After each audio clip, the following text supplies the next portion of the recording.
Alec Garcia and Antron Griffin both died in separate incidents earlier this year at the South Bay Correctional Facility, which is operated by the GEO Group. Now both of their families are demanding answers and accountability. They were supposed to be safe while repaying their debt to society. 22-year-old Antron Griffin died in March. My brother was a loving person, regardless of what he did to get where he was. 34-year-old Alec Garcia in July. He was a wonderful son.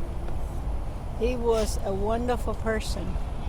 He had issues, but we were his family. Both sentenced on assault charges, neither sentenced to death. The two situations are unfortunately very similar. They both were stabbed. We know that they both were being threatened, and we know that the GEO Group and the prison staff did nothing to save these two men's lives. A pair of wrongful death lawsuits filed on behalf of the Garcias and the Griffins reference a dozen other deaths and 8 serious injuries that occurred inside the South Bay facility since 2016. Attorney Kimberly Wald says it's a pattern with the Boca Raton-based company, which owns 4 correctional facilities in Florida and dozens more across the U.S., according to its website. That staff are underpaid and undertrained, and it leads to situations just like this, murders and homicides that really should have been prevented. A search of public records reveals the GEO Group has paid more than $12 million in fines and settlements since 2000.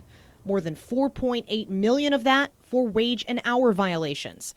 A spokesman for the GEO Group declined an interview, telling me both deaths are under investigation, but the families say they've been left in the dark. We will not stop fighting until we have the truth.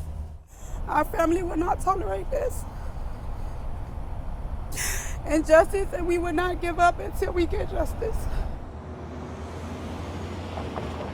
In an email, the GEO Group spokesman told me, quote, as a service provider to the Florida Department of Corrections, GEO is committed to the safety, security, and well-being of those entrusted to our care. GEO is fully cooperating with the appropriate law enforcement officials who are reviewing these cases. The manners of death for Garcia and Griffin are listed as pending with the Florida Department of Corrections. The GEO Group is a contractor for the State Department of Corrections, currently operating on an agreement topping $500 million, set to expire at the end of this year. I reached out to the Department of Corrections, but have not heard back. Jamie Ostroff, WPTV News.